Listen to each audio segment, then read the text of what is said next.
Welcome to Inked Up, where we dive into the fascinating world of permanent makeup.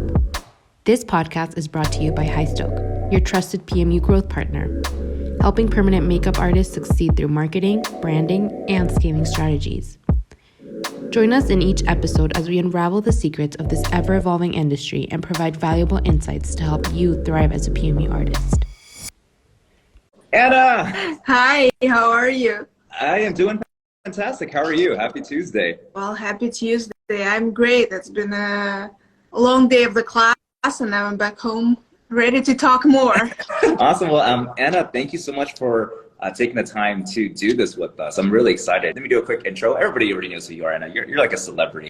But this is Anna, world-renowned artist, trainer, educator, founder of Mara Studios Academy, as well as Pro. You have your own product line, which we'll go into all of that. What I really want to do today, Anna, is dive a little bit into like your background, your story, how you got into this industry, because not many people have known about that, because we talk about like the procedural side of things all the time. So let's kick this off like this.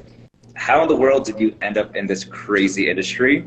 And everybody's story is so different, and it's always like, I never expected to get into this industry like that. So I'm curious how you got into this world as a whole.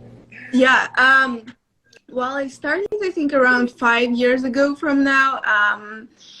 I was actually just talking about this today a little bit at the fundamentals course that we have for beginners, and I was like encouraging them, scaring them, and encouraging them at the same time. And the thing is that the main thing that got me in the industry was the understanding that I can't live as I used to live anymore. Like I couldn't work for the companies or for the people that I worked for. And so this was like, I have to do something else, and like there is no way back. It's because someone at the class today said, well, I want to work for myself. And I was like, well, how about you kind of shift it? Because if you just want to work for yourself, one thing goes wrong, you'll be like, oh, actually, you know what, I'm gonna go back, that's fine, it's just not for me. When you have this thing in your mind that, well, I will do everything to not go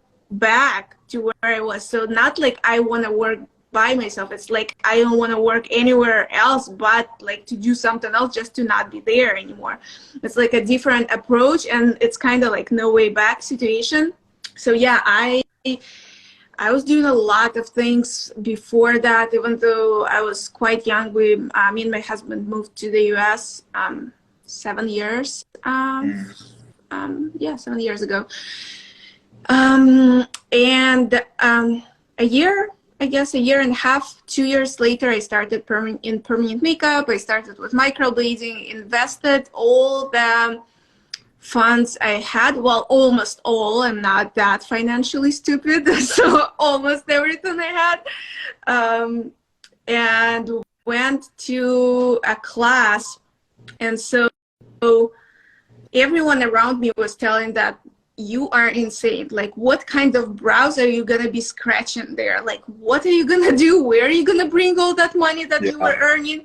And so you understand, I was working at the restaurant and at housekeeping at the hotel at that time, like just trying to save money for something. And so I saved for that class, traveled to Chicago, learned microblading.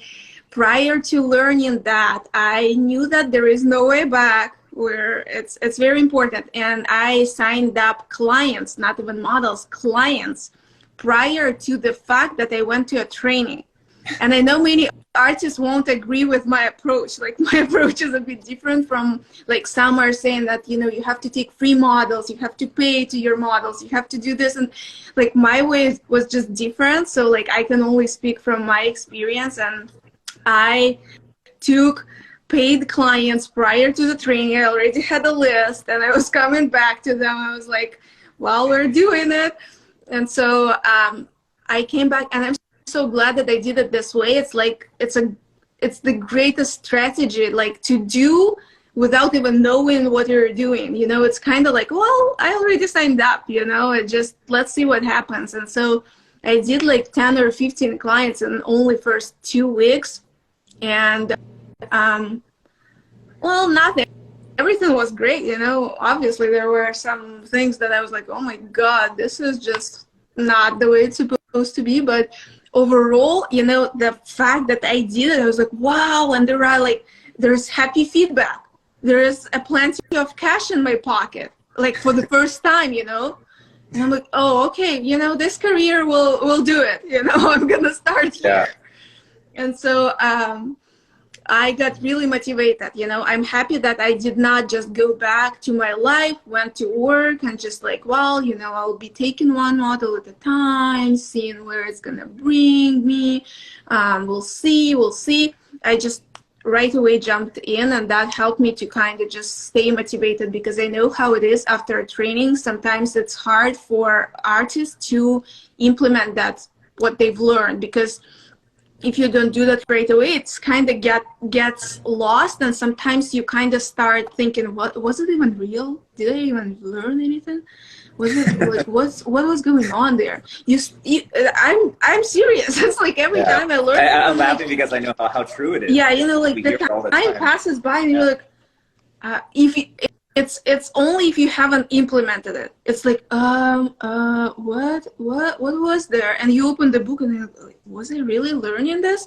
And so if you're really gonna, like, say all these artists are gonna join the conference and, you know, learn so many things, the best thing they can do for themselves is to book everything right away. Like, start marketing right away, that, oh, you know, I'm going to this conference and I'm going to be learning this and that and that and that and that, and I'm going to interact with those people, so you better book and do whatever, you know. It just, or even if you're a trainer, like, I'm going to interact with those and those master trainers, so you better also come and, I don't know, join me for the next training.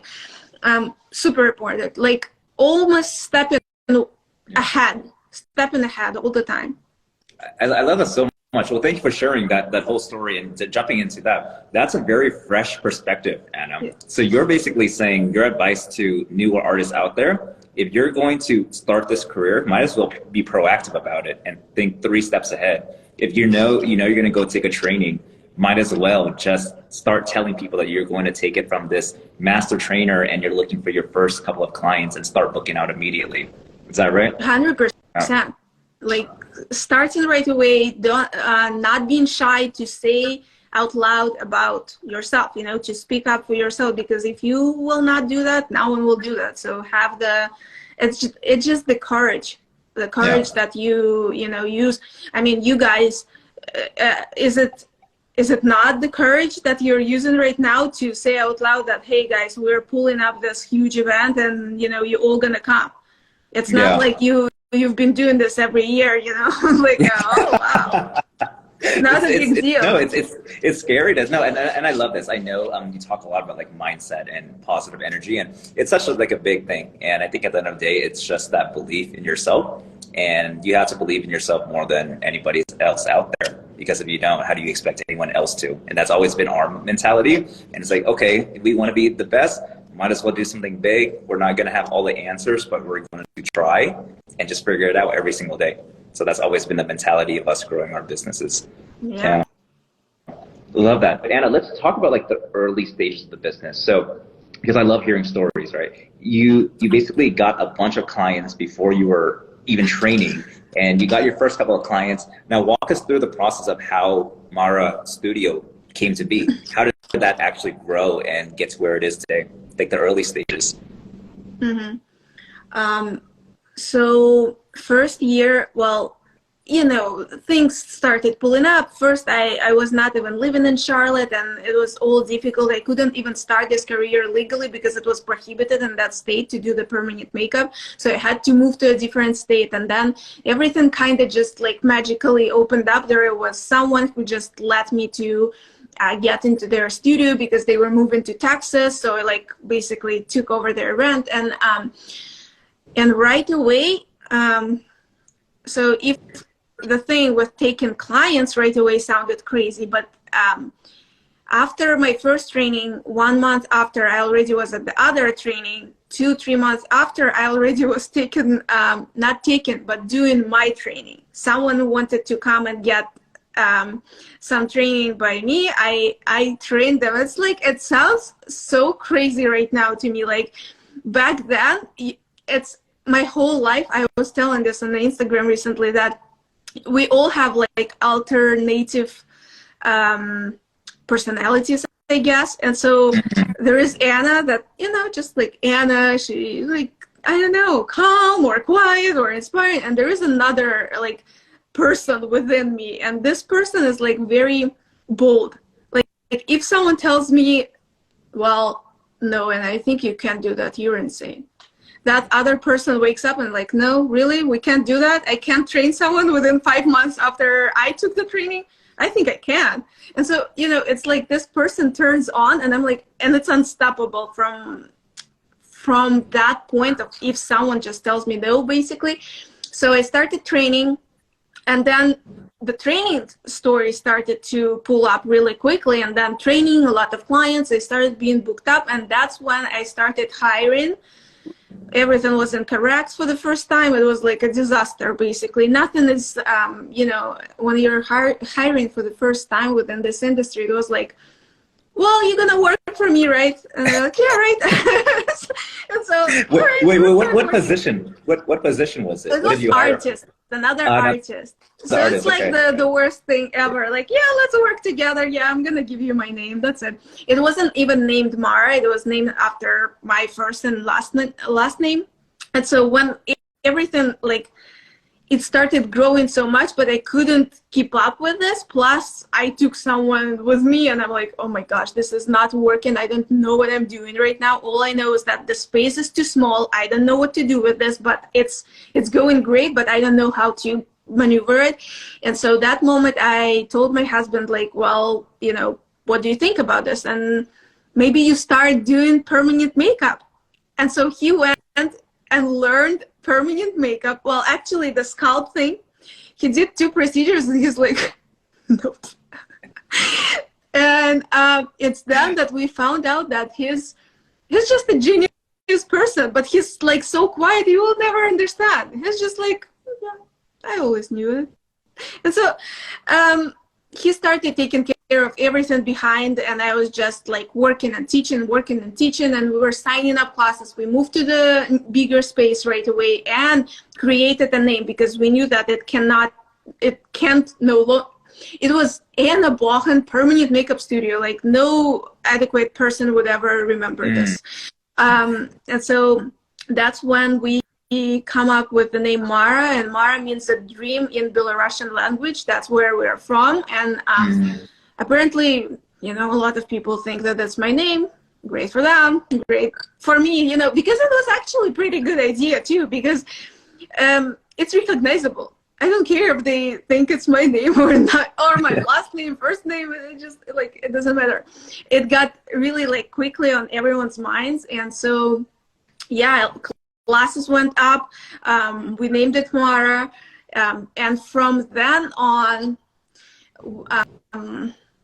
from day one, almost, I was dreaming. The lip blush was not common back then. And so I was one of the first ones doing lip blush, especially in North Carolina. And so I came up with my, like, mixing my own, like, colors, signature colors, not like my own pigments. I'm not a chemist.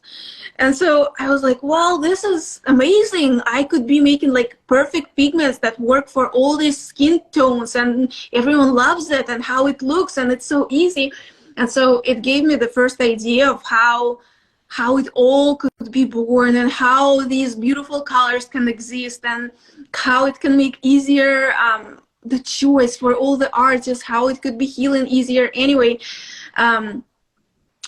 it's a long story how many times we had no after no after no for creating pigments, and Mara Pro, like starting out, we kind of started selling them as samples to our students, and they were like asking us for it. And this was the biggest, like, also like a marketing strategy ever, because everyone started hearing about it, but they couldn't get it.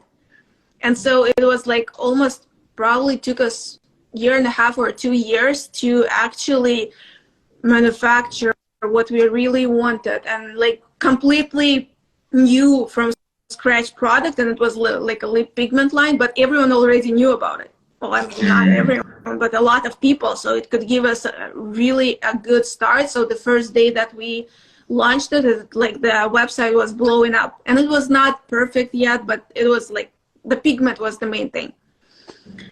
And so that was one of the things for Amara Colors. For Amara Academy, it was always kind of, I didn't know.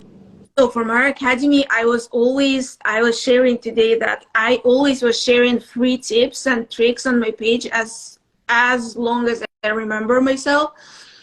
And I guess that was constantly attracting more students, because we always have a waiting list of students. It's like they just wait to get into a class. And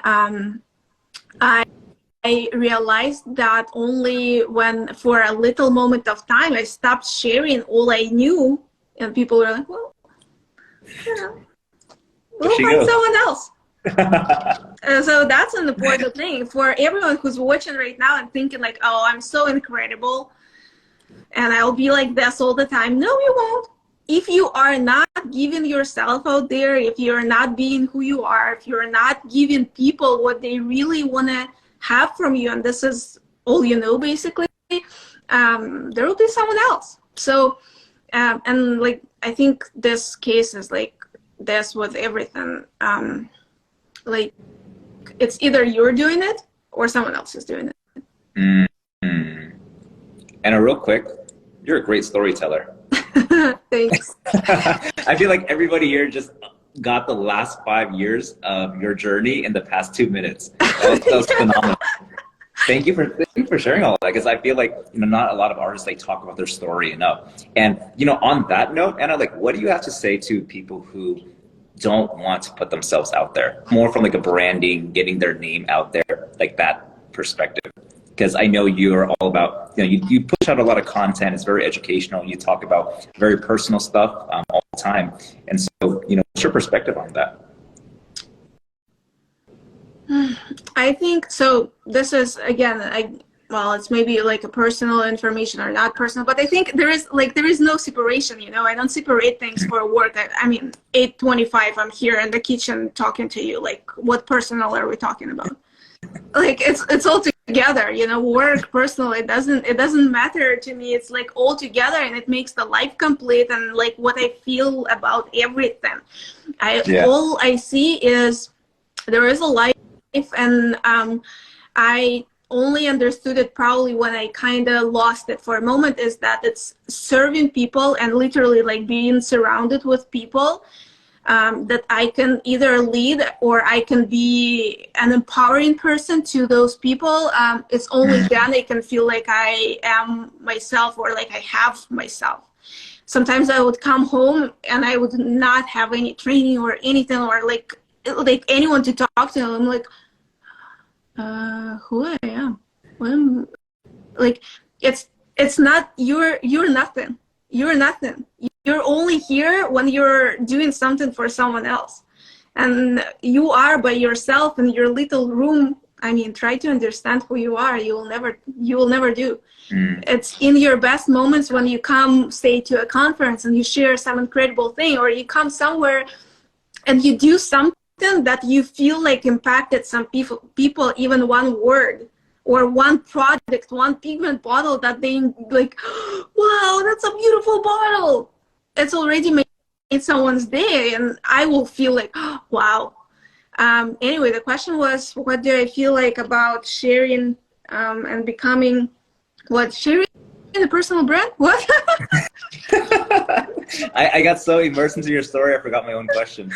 Yeah, I mean, I don't think that, you know, there is a separation, even though sometimes it's, even for me, it's some things are my things and I maybe don't want to share them, but at the same time, everything that comes to my mind, I share it. I don't keep anything to myself, like no things, no knowledge, no wisdom, because if it's within me, it does not exist. It does not serve anyone. What's the purpose if I only hold it to myself, When you let it go, you have now space for something else and perhaps better, like in next level. So that's how you can evolve, basically. And every time you would learn something new, and the people around you would be evolving too, without you even knowing it.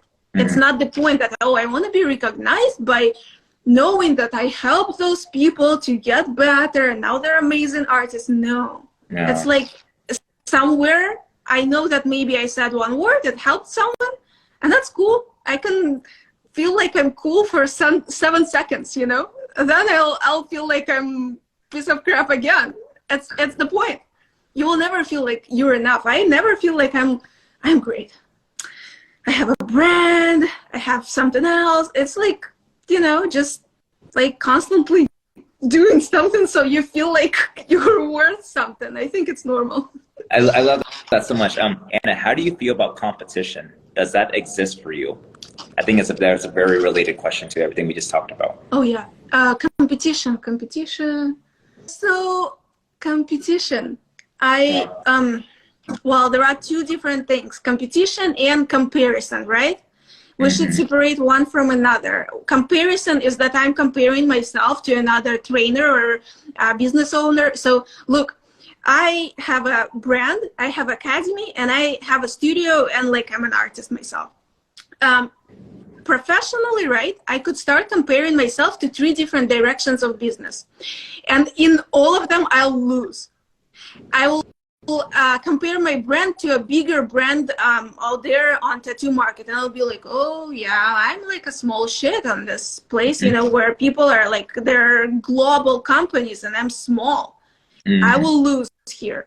I will go and think and look at someone who only trains other people. That's the only thing they do, and I'll be like, well, they're great. I'm not as great as they are. Then I'll go and look to someone who only does procedures and they have successful studio with artists, and I'll be like, well, they're really great. And then I'll look back at myself and I'm like, well, I have studio, academy, and products. Doesn't it make me unique and different and completely on my own path? And how can I compare myself there if I'm not even going to the direction where they are going? How we are even competitors then if I'm doing something different?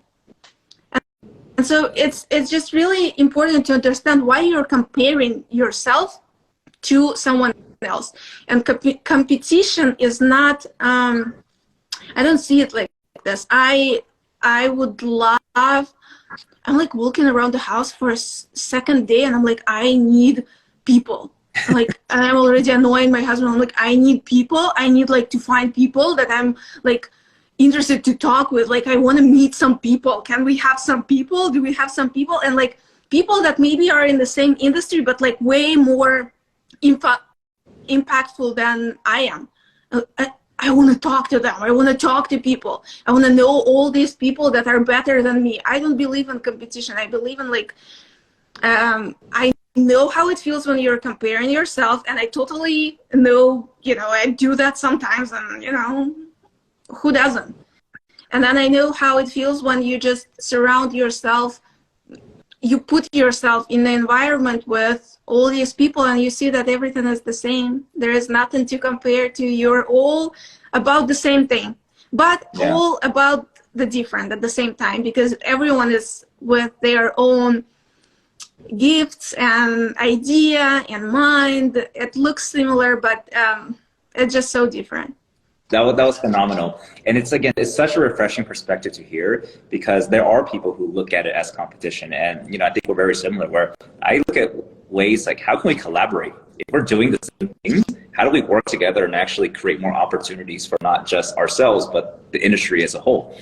And so that's such a refreshing perspective that, you know, competition doesn't really exist in your mind. I like this. Is this the alter ego, Anna? The bold one, by the way? The alter ego one would say, what? Competition? It's like, no, are you trying to prove me that you're better than me? It would be like, I would probably, it's the one that would probably have to prove that she's better. Okay, so that's the more aggressive one. Yeah. Okay, one more question. So looking back at your journey, Anna, And I know you're a trainer, you're an educator, you do a lot of mentorship. So for somebody who is brand new, they're looking to get into the industry in 2023, what piece of advice would you have for them? 2023. For someone completely new, like they're starting somebody's looking to get into the PMU industry in 2023, because I'm sure 5 years ago, very different to compare to what it is now. So like, what are you telling your students as of today? Oh gosh. Okay, so if I would be just starting out, what would I be doing? Because just take action, like you said earlier. Well, I move like this. I take action, like someone. That's right. Take action. That's the reason you're asking me to have the vision and to give them the vision, but I don't have it. All I can do is just do things. Just do it. Let's do things. Just go and start like right away, step by step. All right, I'm gonna right away create a page on Instagram, or I always tell my students that it's best that you start on your personal one, so your friends, your family can see that you're doing some new hustle. Just do it. Just tell them that, hey, I'm doing brows right now, I'm doing lips. I don't know, start TikToks, invest into other training, then into other training, then share with someone else all that you know. The biggest problem is that people know something, but they're greedy to share it. And same with artists. They know something, but they're like, well, what it's worth, it's nothing. I know how to do this procedure and I could maybe help someone and change their life, but what it is, it's nothing, So just do it. Just do it. Everyone, Crystal says just do it. Vika says just do it. Just do it. Yeah, I love that so much, because like I feel like in business, you as much as you plan, things just end up changing anyway. You plan for next month and next week, there's just a change. Yeah. And so just rolling. That's why one of our core values has always been, rolling with the punches, because we just know that tomorrow, even though we plan for it, it's probably going to be completely different. And we have to like embrace the change, and we get excited. Oh, well, today's a new problem. How do we fix it? Yeah, it's like not attaching to the vision. It's great that you have it. It's incredible because you can share it with others. That's what you're doing right now. You have the conference, the huge event. It's your vision. You're sharing it. Everyone will see it differently though, and most likely in the end it will not look exactly as you envisioned it in the first place, but it still will be amazing, right? So it's like just not attaching to how that vision will come to life in the end. It's like it came to life, and it's the main thing. I love that so much. Awesome. A little off topic, but I don't know if you can touch on this, Anna. Any advice on finding manufacturers for products? We had so many no after no, and it was like the weirdest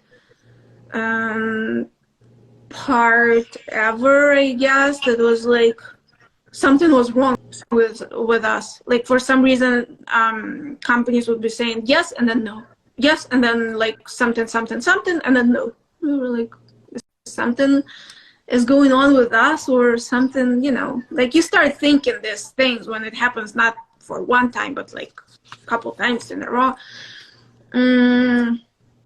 Finding the one that is reputable. Well, find your own chemist. Like hire the chemist and do whatever you want. But it just, it requires a lot of knowledge, a lot of money, more than you think. The investment, because it's not only the pigment, but it's hiring the chemist. It's paying for everything, for all the research and making sure the formula is great. It's the packaging the bottles, packaging the boxes, packaging blah, blah, blah. Websites, it's like, if I would be just me, like alone without the partner, I would probably never have it. It was so much, and it's still so much. And someone mentioned there, I saw a message from our Australian distributor that they're really happy there. I'm happy too. It was a long journey to the moment that we could share the fruit of labor. So it's very flattering. Love it. How important do you believe social media is important in customer gathering? Well, I think it's number one, yet I I always have like, it's not one answer. There is no one answer that is going to work because I don't know if you know, but I've lost my page with like a lot of, like thousands of followers, just like this one, but even bigger. It was just hacked and never came back, so I had to start all over. Wow, really? I didn't know that. Yeah. When was this? 2 years ago, I think, around Christmas time. It just was like gone. And I had to start all over, like from scratch, from nothing. And so that also like humbled me a lot. I was like, well, you know what? I can start from one follower now, from the first post. And it just like, it was this moment that you were like, what number of followers? Like, does it really matter? Like, you could see how much support and audience is there, and it doesn't matter on numbers. You can see those hundreds of thousands of followers on some pages, and they're like all dead, all fake. And you see those like tiny accounts, and they're all real, with all real people supporting, because they are raw and real. So I do not believe in social media. Like, I do believe it's important. I do think you must use it because you have it. It's free. Use it. Come out and tell people hi, show up as you are, but also don't it. So I think, I'm a weird person. So I say that it was needed that I lost the account, so I could kind of just like chill out for a moment, because I was at the point that I was thinking, well, you know what? I'm a superstar in this world, and it's nothing. Like, it's like so stupid, And so it helped me, because I met a lot of people in the industry and outside of the industry, and sometimes people are like, I am the queen of this place, I have this and this and this, and all that matters is still how you approach customer, how you show up. Use it because it's free, so please use it. Use the reels, use TikTok, use whatever you can use. If you have money to invest into your marketing, by the way, you should invest into marketing. I think it's incredible, but also use other methods like, word of mouth, and connecting to other beauty professionals in other like little industries, and use all different types of things, because in the end, today I was talking with my husband, and he again said, he's like, I don't think the thing with like personal brand and like sharing all your goods and sharing how lavish your life is not gonna live for much longer. It's not. It's like, it's gonna be here for some time, but what if Instagram is dead tomorrow? What are you gonna be doing? Where's your business? What are you doing? Like where are the people that work for you? Like, it's just you and your expertise. So it's tough. I love that so much. Anna, thank you so much for such a great conversation. I think I love diving into like your background, the story, and like your mission and your whys, and just kind of diving deeper into that, because the procedural stuff, that's all the presentation, but it was just so nice to connect with you and learn more about you as a person, and seeing all the amazing things that you're doing, and you have such an amazing personality. So thank you so much for taking the time with us today. Thank you so much. Have a good night, everyone, and you, Danny. Have a good night, all. Thank you for joining us on this PMU journey. We hope you found inspiration and actionable insights to elevate your career in permanent makeup. To stay updated on the latest trends, tips, and exclusive content, be sure to follow us on social media at Highstroke Media. Don't miss out on our upcoming episodes and exciting PMU news. Until next time, keep creating beauty one stroke at a time.